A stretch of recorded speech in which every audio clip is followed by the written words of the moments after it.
warahmatullahi wabarakatuh. Selamat sore teman-temanku kelas PAIH. Di sini kami dari kelompok 6 akan membahas tentang pemanfaatan barang gadai dan rohan. Sebelum dimulai, marilah kita awali dengan membaca basmalah bersama-sama. Bismillahirrahmanirrahim. Baiklah, saya perwakilan dari kelompok 6 akan menyampaikan materi tentang pemanfaatan barang gadai dan rohan. Nah, pokok bahasan pada materi ini yang pertama, pengertian rohan, tujuan dan pemanfaatan barang gadai, syarat-syarat rohan, dan pandangan hukum Islam. Nah, yang pertama, kita akan membahas tentang pengertian rohan. Rohan atau gadai. Nah, gadai dalam bahasa Arab disebut dengan rohan. Sedangkan secara etimologi berarti tetap, kekal, dan jaminan. Gadai, istilah hukum positif di Indonesia, adalah apa yang disebut barang jaminan, agunan, rungguhan, cagar atau cagaran, dan tanggungan. Gadai merupakan perjanjian penyerahan barang untuk menjadi agunan dari fasilitas pembiayaan yang diberikan. Dalam terminologinya, gadai mempunyai banyak pengertian dan pemaknaan. Dalam kitab Undang-Undang Hukum Perdata, gadai diartikan sebagai suatu hak yang diperoleh kreditor atau si berpiutang atas suatu barang bergerak yang diserahkan kepadanya oleh debitor atau si berhutang, atau oleh seorang lain atas namanya, dan yang memberikan kekuasaan pada kreditor itu untuk mengambil pelunasan dari barang tersebut secara didahulukan daripada kreditur-kreditur lainnya. Dengan pengecualian biaya untuk melelang barang tersebut dan biaya yang telah dikeluarkan untuk menyelamatkan setelah barang itu digadaikan dan biaya-biaya yang harus didahulukan. Nah, kemudian tujuan dan pemanfaatan barang gadai. Tujuan sebagai jaminan atas pinjaman yang telah diberikan. Jadi seseorang memberikan jaminan kepada pihak lain agar ia mendapatkan pinjaman yang dibutuhkan. Adapun barang tersebut akan dikembalikan ketika hutang tersebut telah lunas. Nah, kemudian pemanfaatan barang gadai. Pemanfaatan dari barang gadai atau rohan oleh pemberi rahin atau penggadai adalah diperbolehkan jika diperbolehkan oleh murtahin atau si penerima gadai. Kembali lagi pada pengertian rohan.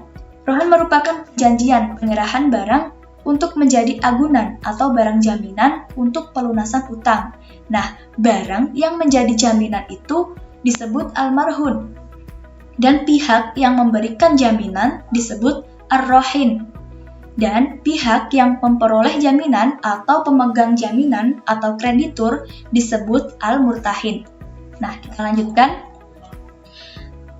Di sini dalam pemanfaatan barang gadai, jadi gadai oleh pemberi rahin atau penggadai adalah diperbolehkan jika diperbolehkan oleh murtahin atau si penerima gadai.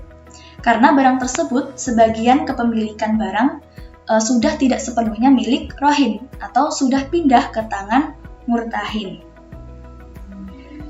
Nah, kemudian ada syarat-syarat rohan. Adapun syarat-syarat gadai atau rohan diantaranya rahin dan murtahin atau sigot. Jadi ada dua syaratnya. Nah, dalam rahin atau murtahin di sini yaitu tentang pemberi dan penerima. Jadi rahin dan murtahin itu adalah pemberi dan penerima. Diisyaratkan keduanya merupakan orang yang cakap untuk melakukan sesuatu perbuatan hukum sesuai dengan ketentuan syariat Islam, yaitu berakal dan balik. Kemudian sigot. Sigot tidak boleh terikat dengan syarat tertentu dan juga dengan suatu waktu di masa depan. Rohan mempunyai sisi melepaskan barang dan pemberian utang, seperti halnya akad jual beli. Maka tidak boleh diikat dengan syarat tertentu atau dengan suatu waktu di masa depan. Kemudian marhun bih atau utang, yang menyangkut adanya utang, bahwa utang tersebut diisyaratkan merupakan utang yang tetap.